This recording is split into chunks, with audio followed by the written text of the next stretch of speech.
Mañanas en Libertad.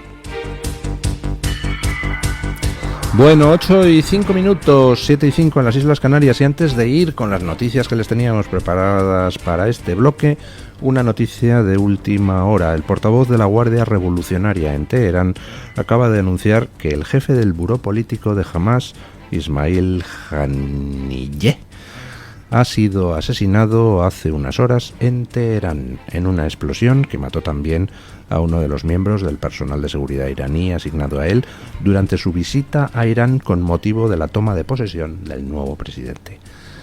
El Mossad también ha confirmado que ha sido una operación israelí. Ha sido abatido el máximo jefe político de Hamás. Me alegro infinito, y mira que no me suelo alegrar de la muerte de seres humanos, pero este canalla ya no volverá a ordenar la violación en grupo de mujeres israelíes, que se quemen vivas a familias, que se decapite a niños.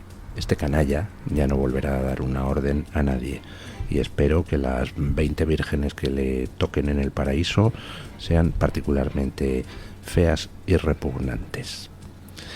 Felicitaciones al Mossad, porque hay que tener, profesionalidad para acabar con el líder de Hamás en pleno Teherán. Felicitaciones al ejército de Israel. Felicitaciones al pueblo de Israel. Y también felicitaciones a todos los familiares de todas las víctimas del pogromo del 7 de octubre, que espero que sientan al menos un poquito de consuelo, sabiendo que el asesino, que el carnicero, que fue máximo responsable del 7 de octubre, ha pagado con su vida el haber atentado contra otros seres humanos. Am Israel Hay. Vamos con las noticias de las 8. Continuamos este tramo informativo hablando de la situación en Venezuela tras las elecciones presidenciales celebradas el pasado domingo. La oposición ha hecho públicas el 81% de las actas electorales, constatando una apabullante victoria del candidato Edmundo González con el 67% de los votos, frente al 30% obtenido por Nicolás Maduro. Ante las acusaciones de fraude electoral, el presidente Maduro salió a explicar a la ciudadanía quiénes, según él, estaban detrás de toda esta situación. Estamos enfrentando una arremetida internacional, mundial, del imperialismo estadounidense, de Elon Musk, de la derecha internacional extremista y del narcotráfico colombiano para apoderarse del país a través de la criminalidad, el caos, la violencia, la manipulación, la mentira. No es otra cosa, es esto, y pretenden asaltar el poder de manera violenta. Desde el domingo, tras la autoproclamación de Maduro como ganador de los comicios, se han presentado varias protestas a lo largo del país en rechazo a los resultados oficiales. En respuesta, el régimen ha utilizado la fuerza contra los manifestantes, dejando hasta ahora 11 muertos, 2 de ellos menores de edad. Ante la posibilidad de que la violencia en Venezuela siga escalando, el gobierno de Costa Rica ha ofrecido asilo político a la líder de la oposición, María Corina Machado, y al candidato Edmundo González, y además a todos los ciudadanos que sufran persecución política por parte del régimen de Maduro.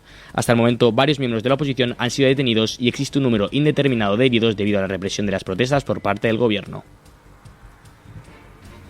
Bueno. Maduro, aparte de un asesino, un torturador, un criminal, un ladrón, además de eso está como un cencerro.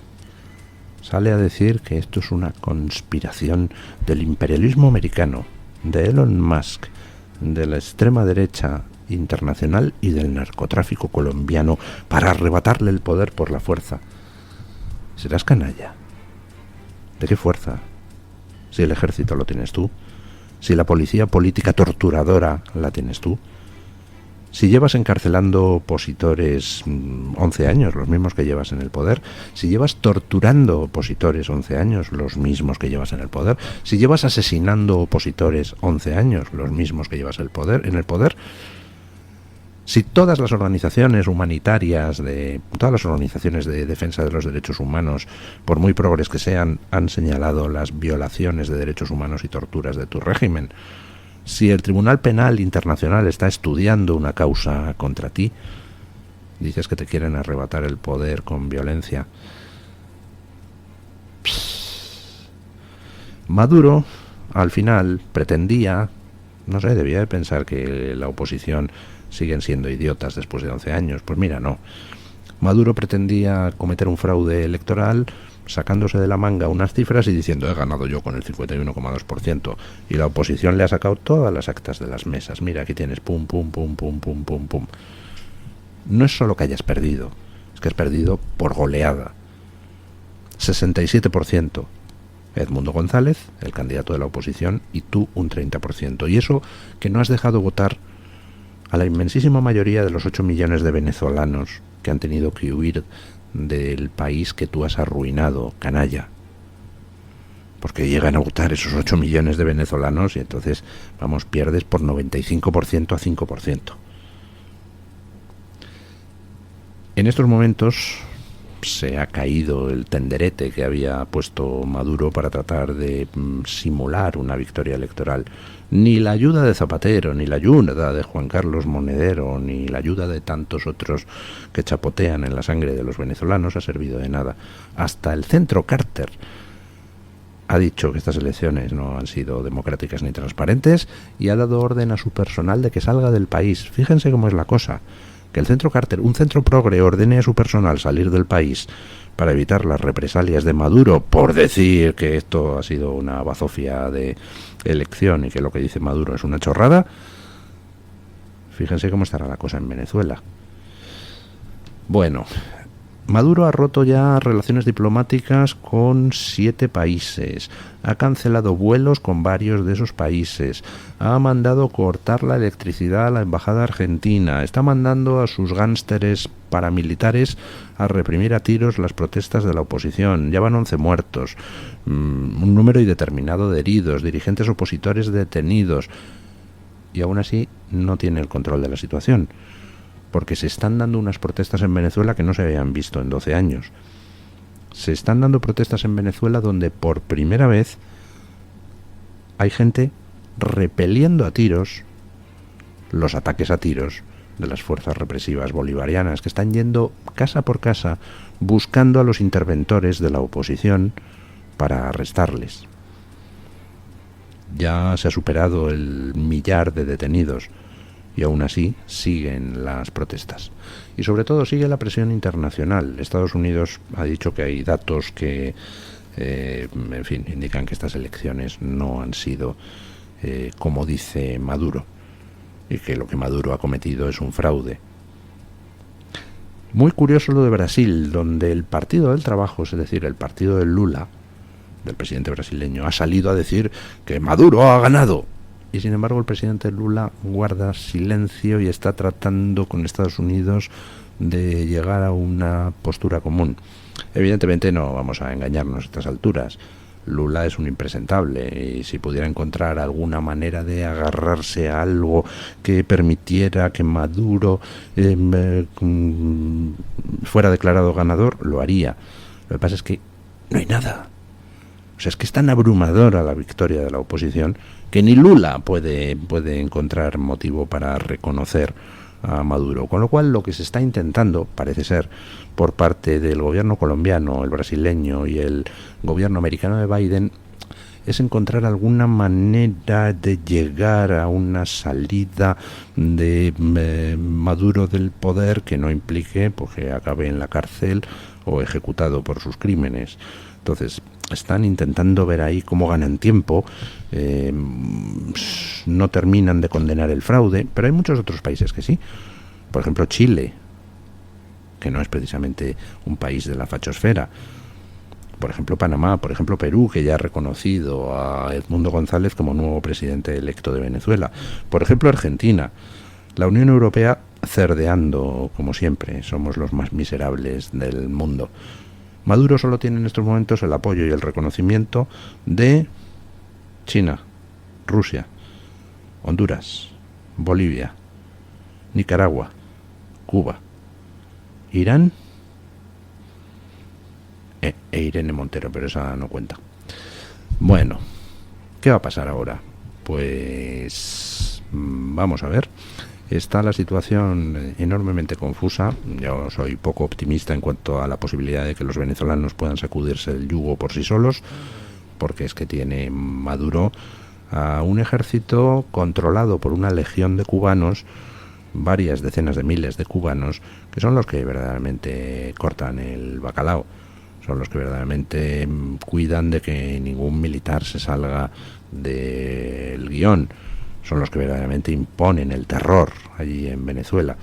Y ante eso es muy difícil. Y aún así, pues se estaban produciendo por primera vez enfrentamientos armados entre los ciudadanos y las fuerzas represivas. No se había visto nunca en ninguna otra de las sublevaciones venezolanas eso de que se repelieran a tiros los ataques de las fuerzas represivas.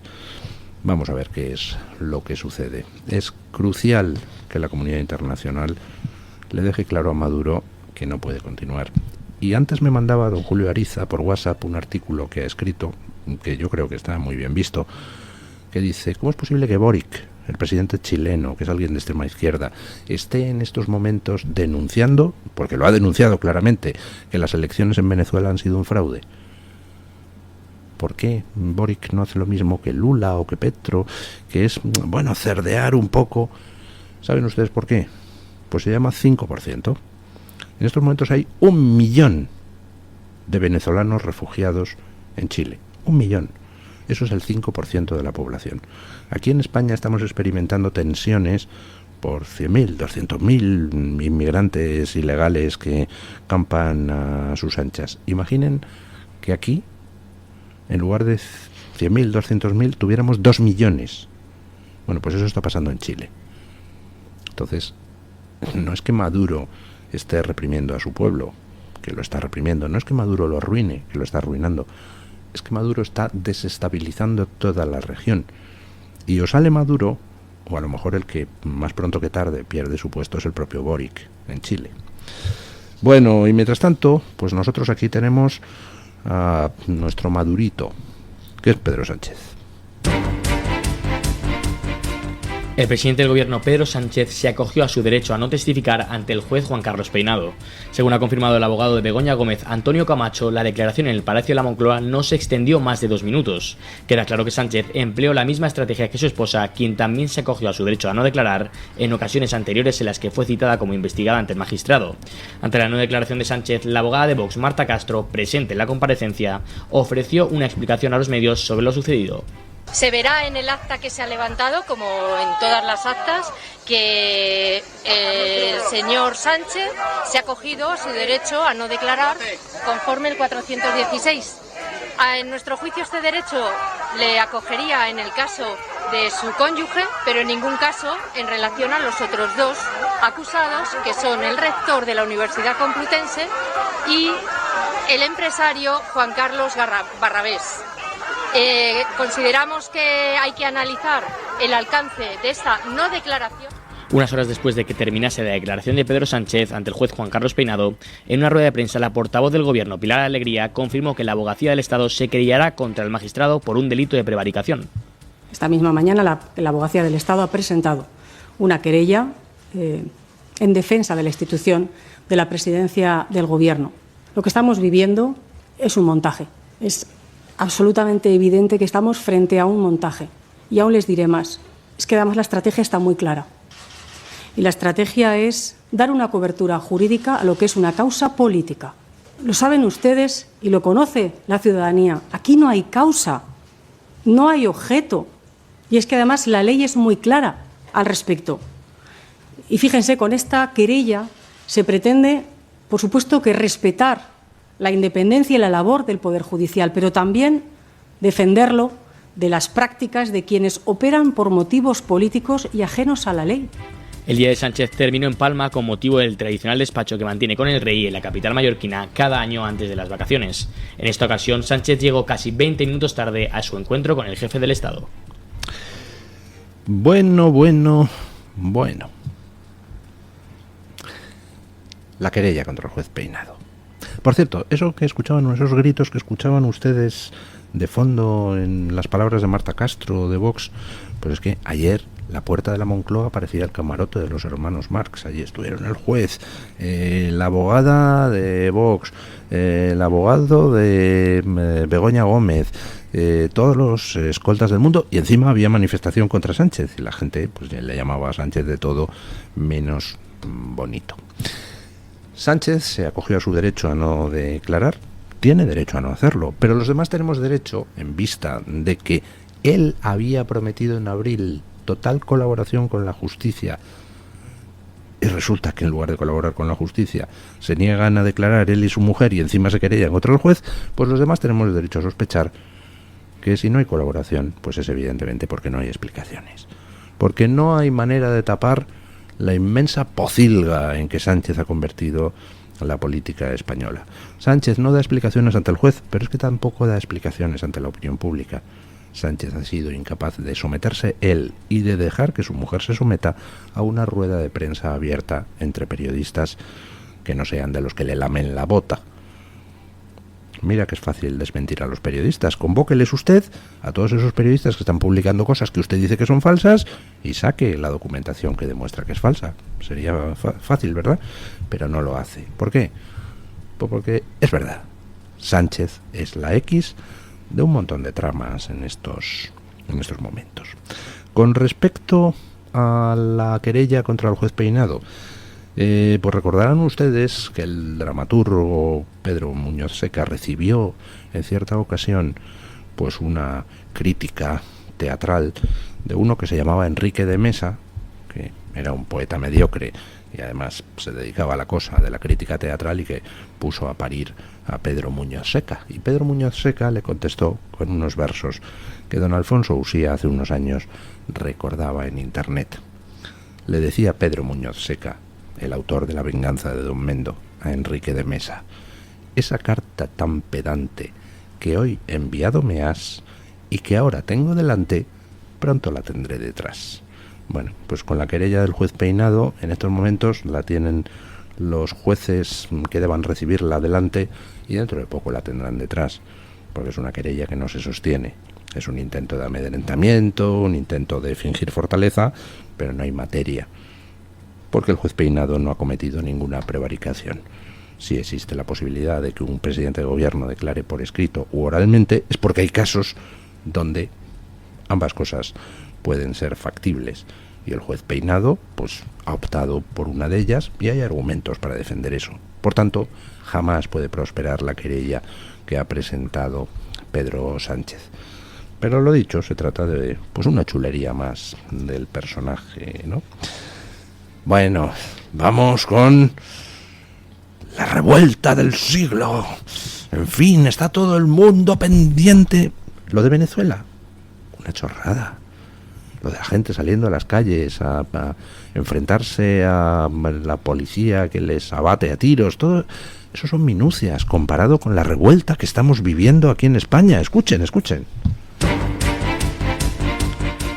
Varios varones del Partido Socialista se rebelan contra Pedro Sánchez por el pacto fiscal con Esquerra Republicana enmarcado en las negociaciones de los socialistas con ERC para investir a Salvador Illa. Tras el anuncio, una de las reacciones más destacadas ha sido la de Emiliano García Paje en su cuenta de Twitter. Paje ha escrito: a estas horas de la noche, el atronador silencio ante el grave atentado a la igualdad anunciado por ERC me tiene perplejo.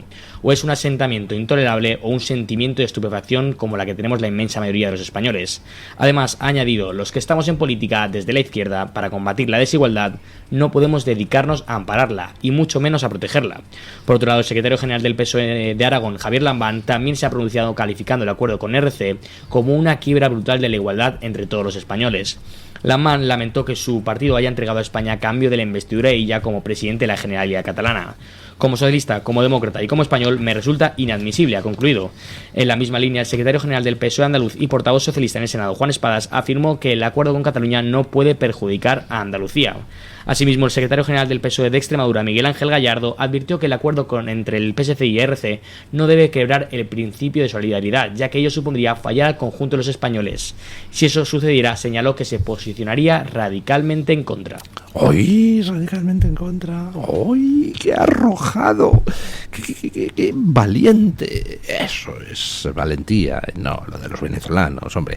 Han salido 4 varones del PSOE a decir que están deeply concerned, muy preocupados, porque resulta que Sánchez va a hacer así con el dinero de extremeños, andaluces, aragoneses, valencianos, madrileños, castellano-manchegos, castellano-leoneses, para hacer así y dárselo, ojo, no a los catalanes, sino a los separatistas ladrones infectos, que todo el dinero que reciben lo que hacen es quedárselo o dedicarlo a sus andanzas del proceso. Una cosa sobre ese acuerdo de Sánchez y ERC. La gente está comentando, por ejemplo, que Sánchez se ha comprometido a ofrecerles selecciones deportivas catalanas, que Sánchez se ha ofrecido a dejarles que, como el País Vasco, recauden el 100% de los impuestos, con unos mecanismos de solidaridad, sí, como el cupo vasco, ¿no? Que es una estafa que, como se calcula después, pues resulta al final nosotros estamos todos financiando al País Vasco y vamos a terminar financiando a Cataluña si lo de Sánchez sale adelante. No es solo que se haya comprometido Sánchez con ERC a imponer a machamartillo el idioma catalán en todos los ámbitos de la vida en Cataluña, porque como la gente prefiere optar por el castellano, pues entonces hay que imponerlo a lo bestia, ¿no? No, para mí hay otra cosa más grave aún que esas tres cosas. Y es que si se leen ustedes el documento, el Partido Socialista de Cataluña está diciendo que cree en el reconocimiento de Cataluña como nación y que va a trabajar porque ese reconocimiento se haga efectivo. Eso es todavía más grave que todo lo anterior.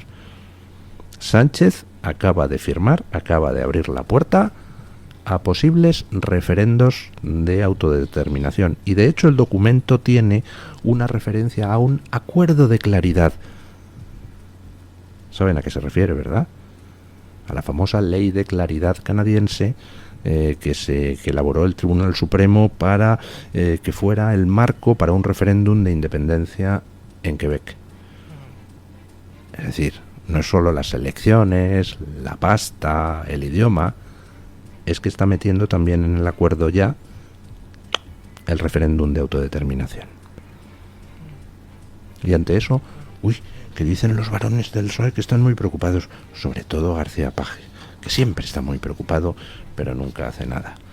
Miren, señores, váyase a esparragar. ¿Continúan ustedes en el PSOE? Pues son igual de cómplices que Sánchez. Vamos con don Alejandro Baños, redactor de Voz Media, para que nos cuente qué trae hoy Voz.us en la portada. Buenos días, don Luis. Hoy en Voz Media les informamos de la situación en Venezuela y de la reacción de Estados Unidos. La Casa Blanca emitió un comunicado con el que expresó su disconformidad con los resultados electorales al afirmar que no reflejan la voluntad del pueblo venezolano. La administración Biden sostuvo que Estados Unidos está del lado de las aspiraciones democráticas del pueblo venezolano, incluido el apoyo a su derecho a expresar sus opiniones libremente y sin represalias, mientras el régimen de Nicolás Maduro continúa reprimiendo y encarcelando a opositores. Por otro lado, el director interino del Servicio Secreto, Ronald Rowe, compareció en el Congreso para testificar sobre el atentado que sufrió Donald Trump en un mitin en Pensilvania. El funcionario, que se sintió avergonzado por lo sucedido, informó de que la agencia aplicará nuevos cambios organizativos en los próximos eventos multitudinarios que cubra. Y en los Juegos Olímpicos de París 2024, Simone Biles sumó su quinto oro olímpico de su trayectoria al llevar al equipo de gimnasia a lo más alto del podio en su modalidad. Sin movernos de la capital francesa, los organizadores tuvieron que aplazar este martes la prueba de triatlón masculino por la contaminación en el río Sena. La fecha límite para que se dispute será este viernes. Para ampliar estas informaciones y conocer otras noticias, no olviden visitar nuestra página web voz.us y nuestras redes sociales. Muchísimas gracias, don Alejandro.